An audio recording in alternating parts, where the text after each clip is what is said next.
할렐루야. 신명기 40일 부흥의 6번째 시간입니다. 주일 잘 보내셨고 주님 앞에서 말씀을 대하게 되어서 여러분을 진심으로 축복하고 하나님 말씀 보도록 하겠습니다. 신명기 5장 1절입니다.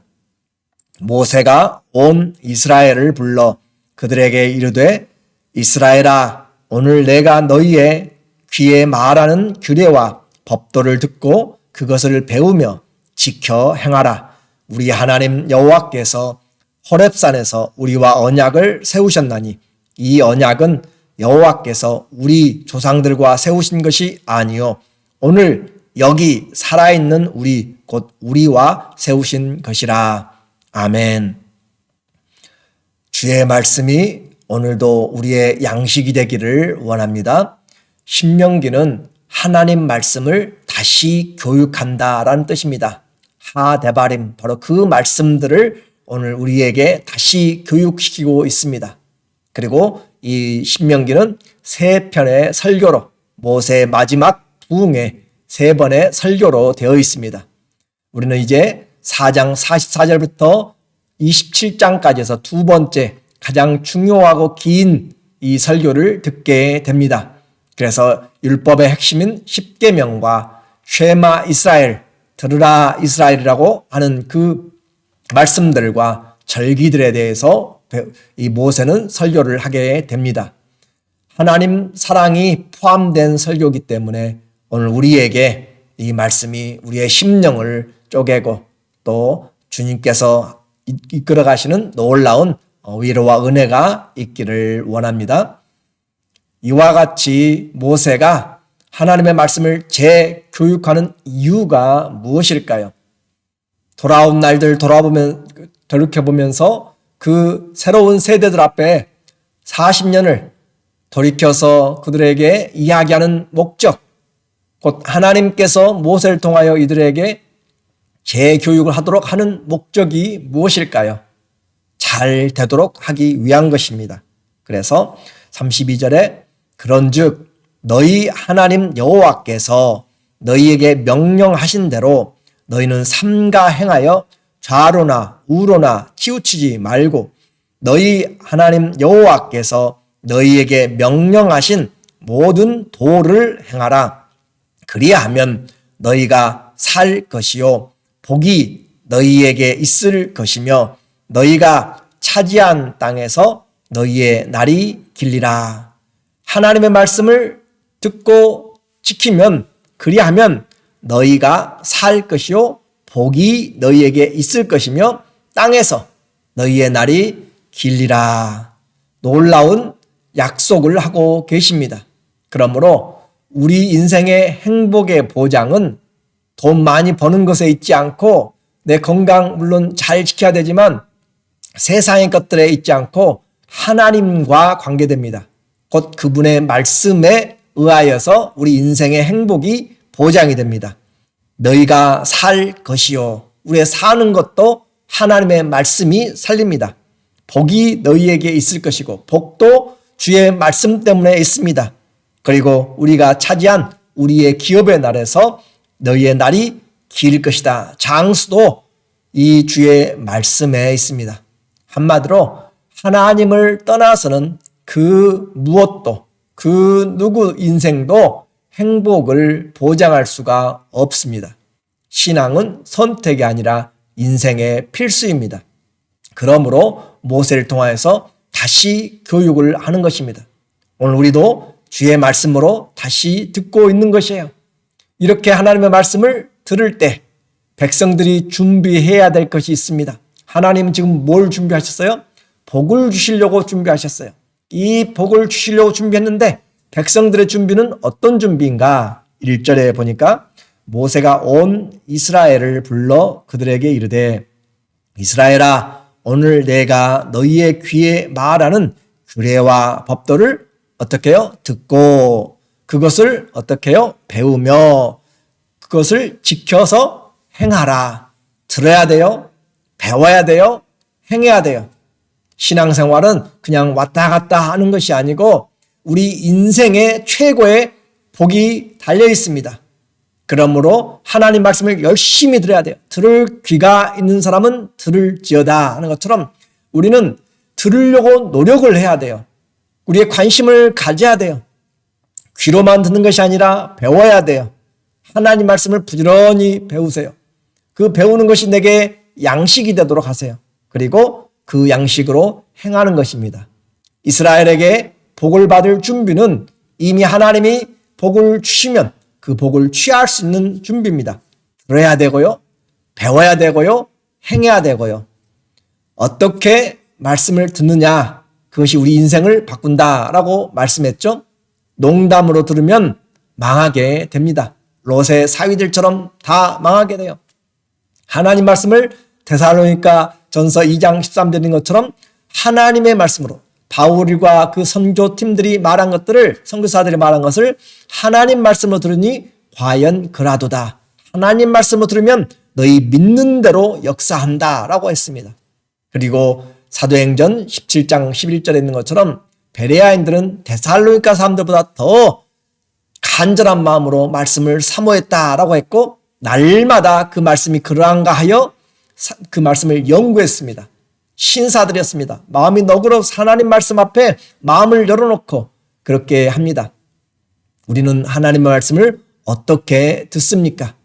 좋은 마음으로 듣고 열심히 배우고 그래야 무슨 뜻인지 압니다. 그래야 다른 사람들이 와서 무슨 잘못된 말 하더라도 넘어가지 않습니다. 진리가 우리를 자유케 합니다. 세상에는 사기치는 사람들 많잖아요. 영적으로 사기치는 사람들도 너무너무 많습니다. 세상은 영의 세계의 반영이에요. 그렇기 때문에 우리에게 이 믿음의 길에서 떠나가도록 하려고 하는 사자처럼, 우는 사자처럼 두루 다니며 삼킬 자를 찾는다고 그렇게 마귀의 행위를 주님이 우리에게 경고하고 있습니다. 그러므로 우리는 이 말씀을 잘 배워야 되고, 그리고 배운 것이 내게 능력이 되려면 행해야 돼요. 믿음은 행함으로 온전하게 되느니라. 행함으로. 아무리 음식이 눈에 보이고 맛있게 보여지고 내가 손으로 만들 줄 알아도 내가 입으로 먹지 않으면, 만들어서 먹지 않으면 내게 영향이 되지 않습니다. 그러므로 믿음은 행해야 온전히 내 것이 됩니다. 믿음의 결국이 행함입니다. 믿는 대로 사는 것이에요. 내 안에 말씀이 있으니까 그 말씀대로 사는 것입니다. 내 안에 더러움이 있으니까 더러운 것으로 나오는 것이에요. 내 안에 깨끗함이 있으니까, 사랑이 있으니까 그 사랑으로 나오는 것이에요. 주님이 말씀하시죠. 밖에서 우리에게 들어온 것들은 우리를 더럽게 하지 못한다. 내 속에 있는 것들로 우리는 내놓게 되어 있습니다. 그러므로 그 말씀이 오늘 우리를 이끌어 갑니다. 오늘 하루도 내 안에 계신 주님, 살아계신 주님이 나를 이끌어 가도록 그렇게 살아가는 것이 하나님 앞에 올바른 신앙의 삶입니다. 말씀이 길입니다. 말씀이 인생의 빛이 됩니다. 오늘 그 말씀을 이스라엘 민족에게 어떻게 해요? 들으라, 배우라, 그리고 행하라 라고 그렇게 말씀하고 있습니다. 신앙은 과거에 머물러서는 안 돼요. 신앙은 현재입니다. 지금 here and now입니다. 여기에서 지금 하는 것이에요. 2장 2절부터 3절에 우리 하나님 여호와께서 호렙산에서 우리와 언약을 세우셨나니 이 언약은 여호와께서 우리 조상들과 세우신 것이 아니요 오늘 여기 살아있는 우리 곧 우리와 세우신 것이라. 실제적으로 호렙산 그 시내산에서의 언약은 40년 전 출애굽한 그 1세대들에게 세운 것입니다.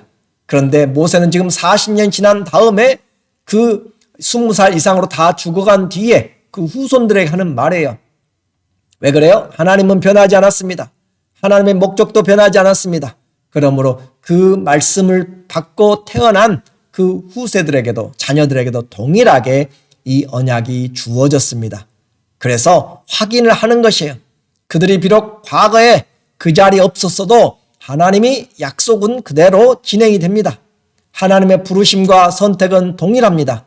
오늘 여기 살아있는 우리와 세웠다. 오늘 여기 살아있는 우리가 2000년 전에 예수님 십자가에 달리실 때 그 자리에 없었어요. 나는 못 박아 죽이지 않았어요. 비방하지도 않았어요. 부활할 때 나는 아무 도움도 안 줬어요. 그런데도 믿음의 법은 예수 그리스도를 내가 믿는다라고 하는 것은 그 주님이 십자가에 못 박힐 때 나도 못 박힌 것이고 주님이 부활하실 때 나도 부활하였다라고 그렇게 우리에게 시간적 소급을 이야기를 합니다. 그것이 믿음입니다.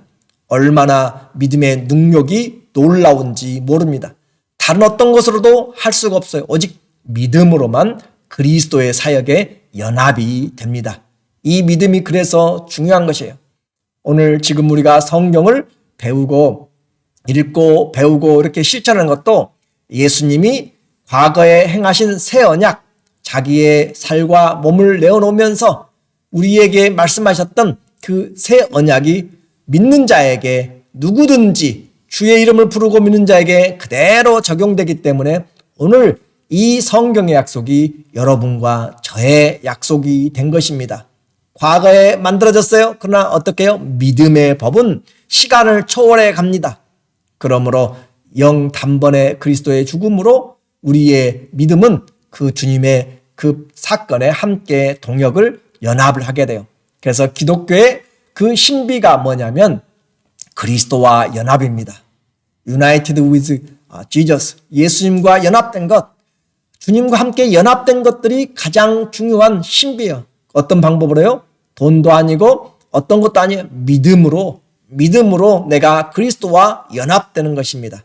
그것이 오늘 우리에게 이스라엘에게 과거에 했지만 오늘 여기 있는 그 2세대들에게 한 것처럼 오늘 여전히 이 시대에 또 성경을 읽는 여러분 모두에게 살아있는 우리 곧 우리와 세우신 것이라. 성경의 모든 약속의 말씀은 믿는 자들에게 주신 것을 우리가 믿어야 됩니다. 그러면 무슨 내용입니까? 그 언약이 도대체 무엇을 하라는 내용인가 라고 하는 것이에요. 그것은 하나님 사랑입니다. 하나님 신앙이에요. 7절에 나 외에는 다른 신들을 내게 두지 말라. 십계명의 첫 번째부터 시작하는 것이에요. 그래서 이 신명기 5장에서는 십계명이 그대로 나타나 있습니다. 또 어디에 십계명이 나타나 있어요? 출애굽기 20장에 십계명이 나타나 있죠. 그리고 신명기 5장에 여기에 나타나 있는 것이죠. 재교육을 하는 것입니다. 그래서 모든 계명을 아우르는 첫 번째가 뭐예요? 하나님 신앙입니다. 나 외에는 다른 신들을 내게 두지 말라. 그리스도인들은 다른 신들을 두지 않습니다. 그런데 우리는 알죠? 무엇이 우상이에요? 하나님보다 더 마음이 가는 것. 하나님보다 더 사랑하는 이 세상의 정욕, 안목의 정욕, 이생의 자랑이 바로 하나님께로부터 온 것이 아니다라고 함으로써 그것이 앞장서게 되면 우상이 된다라고 했습니다. 하나님의 이 십계명에는 어떤 성격이 있겠어요? 누구의 마음이 나타났어요? 하나님의 마음이죠. 왜냐하면 하나님이 나타낸 계명이기 때문에. 여러분의 집에 가훈이 있습니까? 또 학교에는 학풍이 있어요. 교훈이 있습니다. 그런 것처럼 그 단체는 내세우는 계명은 그 단체의 성격을 나타냅니다. 특징을 나타내줍니다. 하나님 나라의 그 법, 또 하나님의 그 마음이 바로 이 십계명에 나타나 있어요. 한마디로 하나님 사랑, 가족 사랑, 이웃 사랑, 그렇게 이 십계명에 나타나 있습니다. 사랑의 언약이에요. 하나님 사랑, 부모 사랑, 또 이웃 사랑. 살인하지 말라, 간음하지 말라, 도적질하지 말라, 거짓 증거하지 말라, 내 이웃의 것을 탐내지 말라. 그렇게 하는 것처럼 부모를 공경하고 그 다음에는 살인하는 것도 다 이웃과의 관계입니다. 사랑해요. 미우면 미운 것이 곧 미워하는 것이 살인한다라고 하잖아요. 오늘 우리에게 하나님은 이와 같이 계명을 말씀하신 것은 아버지의 마음이고 우리로 하여금 누굴 닮아가게 만들어요? 하나님 닮아가도록, 예수님 닮아가도록. 그래서 그 십계명을 잘 보면, 천국 복음을 잘 보면 예수님을 닮아가게 됩니다. 왜냐하면 그 말씀대로 살아가기 때문에 그래요. 그래서 우리에게 주님이 주신 계명, 새 계명이죠. 요한복음 13장 34절 예수님 말씀합니다. 새 계명을 너희에게 주노니 서로 사랑하라. 내가 너희를 사랑한 것 같이 너희도 서로 사랑하라. 너희가 서로 사랑하면 이로써 모든 사람이 너희가 내 제자인 줄 알리라. 분명히 나타나죠. 주님이 사랑을 베풀어 주셨어요. 그래서 서로 사랑해라. 어떤 사랑이요? 내 감정의 사랑이 아니고 주님에게 받은 사랑으로. 주님에게 용서받지 못한 것이 없습니다. 주님은 우리가 고백할 때 다 용납해 주시고 우리의 허물들을 덮어주시고 싸매해 주십니다. 그러므로 주님이 사랑하신 것 같이 서로 사랑하면 이로써 모든 사람이 너희가 예수님의 제자인 줄 압니다. 우리가 예수님의 제자인 것은 사랑의 능력입니다. 사랑의 범위입니다. 그러므로 오늘 그 사랑의 내용을 통하여서 내가 예수님에게 속하였다. 계명은 누구의 성품이라고 했어요? 하나님의 성품이라고 했습니다. 그 하나님의 성품을 예수님이 그대로 우리에게 보여주시고 있는 것이에요. 자, 하나님 사랑, 부모 사랑, 그 같이 연결됩니다. 그리고 이웃 사랑도 연결됩니다. 그래서 보이지 않는 하나님의 사랑을 우리는 부모님을 통하여서 받기 때문에 부모를 사랑하는 것, 공경하는 것은 하나님 사랑하는 것을 우리에게 그대로 보여주는, 나타내는 현시입니다. 그래서 복을 약속하셨어요. 16절에 너는 내 하나님 여호와께서 명령한 대로 내 부모를 공경하라.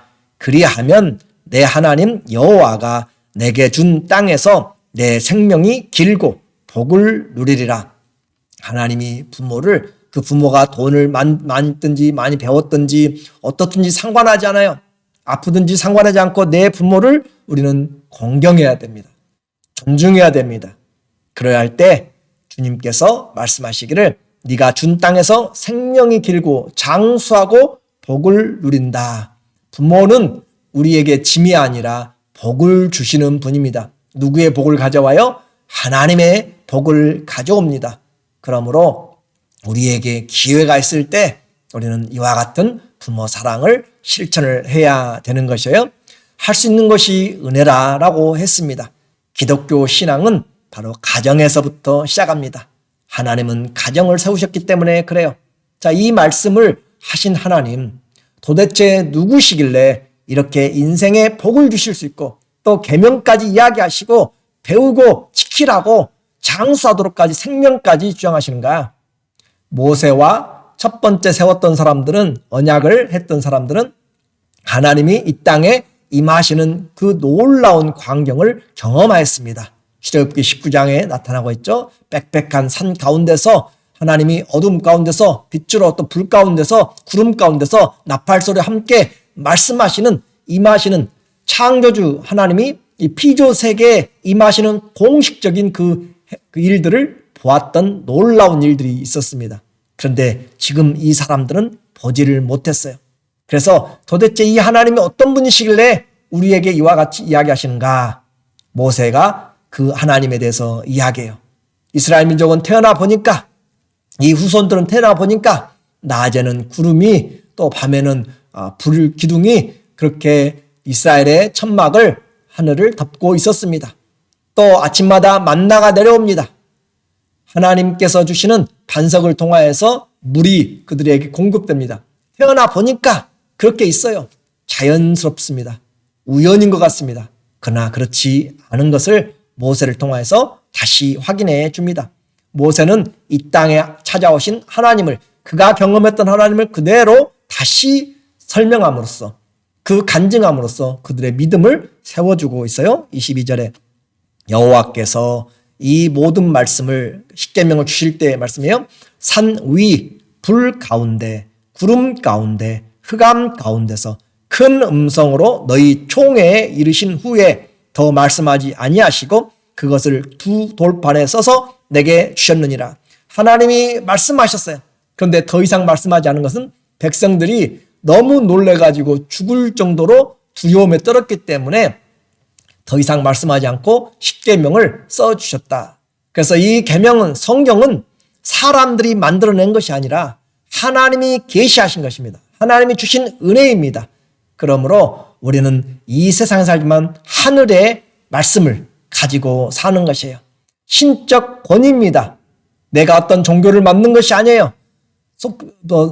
소크라테스나 공자나 아니면은 석가나 누구나 이슬람이나 누구 같이 이렇게 세상에서 자기들의 종교를 만든 것이 아니라 하나님이 우리에게 직접 주신 것입니다. 그래서 기독교는 계시 신앙입니다. 이처럼 하나님의 신적 권위와 또 하나님이 등장하시고 하나님과의 만남의 현장은 백성들로 하여금 두려움에 떨게 만들었고 경외하도록 만들었어요. 하나님을 두려워하지 않으면 사람을 두려워합니다. 사람을 두려워하면 비굴하게 돼요. 그러나 하나님을 두려워하게 되면 바르게 삽니다. 그래서 인생에서는 무엇을 두려워해야 될지, 무엇을 대적해야 될지 아는 것이 지혜로운 거죠. 하나님은 그들의 두려워하는 마음, 피조물의 창조주 하나님을 만나는 광경은 참으로 두려움의 광경이었습니다. 그래서 하나님은 그들의 마음을 이해했어요. 29절에 하나님 말씀합니다. 떨고 있는 백성들에게 다만 그들이 항상 이 같은 마음을 품어 나를 경외하며 내 모든 명령을 지켜서 그들과 그 자손이 영원히 복받기를 원하노라. 항상 이 마음, 어떤 마음이요? 겸손한 마음, 또 하나님을 경외하는 마음. 하나님을 두려워하는 것은 그냥 무서워서 피하는 그런 것이 아니라 과연 이 하나님은 어떤 분이신가 라고 하는 놀라운 경외함의 두려움입니다. 그래서 이 같은 두려움을 가지고 하나님의 말씀, 이와 같은 하나님의 말씀을 반드시 지켜야 되겠다라는 그런 마음으로 살아가면 그들과 그 자손이 영원히 복받기를 원하노라. 그래서 하나님 앞에 경외함은 그들에게 복입니다. 세상 살아가면서 우리는 사람들을 두려워해서는 안 돼요. 하나님을 두려워하면 우리는 세상을 바르게 산다고 했습니다. 오늘 결론적으로 말씀드립니다. 우리의 신앙을 확인해야 돼요. 과거에 내 신앙이 얼마나 좋았든지 나빴든지 그것은 지나간 일입니다. 지금 내 신앙은 어떻습니까? 내 신앙이 하나님을 지금 어떻게 사랑하고 있습니까? 얼마나 사랑하고 있습니까? 그리고 부모를 얼마나, 가정을 사랑하고 있고 이웃들을 향해서 내가 얼마나 사랑의 마음들을 열어놓고 있습니까? 내가 두려워하는 것이 정말 무엇입니까? 앞으로의 장래가 나를 더 두렵게 한다면 그것도 우상입니다. 하나님을 두려워할 때 우리는 삶이 바르다고 그랬어요.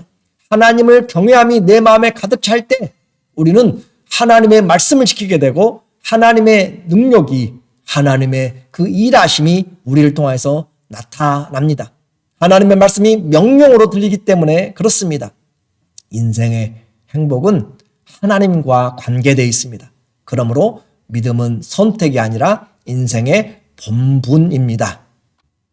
전도서 12장 13절 일의 결국을 다 들었으니 하나님을 경외하고 그의 명령들을 지킬지어다. 이것이 모든 사람의 본분이니라. 지혜의 왕 솔로몬의 결론입니다. 하나님을 경외하고 fear God, 하나님을 두려워하고 그의 명령들을 지켜라. 이것이 모든 사람들의 일이란 말이에요. 해야 될 우리의 일입니다. 그래서 하나님을 두려워하는 자, 오늘 우리 신앙에서 내 삶에서 오늘의 신앙이 현재입니다. 현재 신앙은 현재입니다. 하나님을 얼마나 두려워하고 그 말씀을 얼마나 내가 진실하게 받고 자 말씀을 듣고 말씀을 배우고 말씀을 행함으로 우리에게 복이 있다. 누구의 말이에요? 창조주 하나님의 말씀입니다. 오늘 우리 모두에게 이 말씀이 우리 안에 새겨져서 그 약속하신 대로 우리에게 놀라운 주의 말씀이 성취되기를 주의 이름으로 축원합니다. 아멘. 기도하겠습니다. 하나님 아버지, 우리의 심령을 말씀으로 다시 채워주시고 그리스도의 말씀이 가득 차게 해주셨습니다. 과거에도 우리를 지켜주셨던 하나님, 오늘 나의 신앙이 어떻게 주님을 사랑하는지, 어떻게 내가 무엇을 두려워가 사는지 다시 한번 보게 하여 주시고 그 주님으로 인하여 살아가는 하나님의 신실한 자녀들 다 되게 하여 주시옵소서. 예수님의 이름으로 기도드립니다. 아멘. 우리에게 주어진 범사에 하나님을 모시고 사십시오. 오늘입니다. 과거에 잘못했더라도 지금부터 시작하면 됩니다. 하나님 앞에 두려워함으로 또 하나님을 사랑함으로 하나님을 경외함이 인생의 본분임을 알고 살아가는 하나님의 놀라운 은혜 받는 자녀들 다 되시기를 다시 한번 축원하고 건강하시고 감사합니다.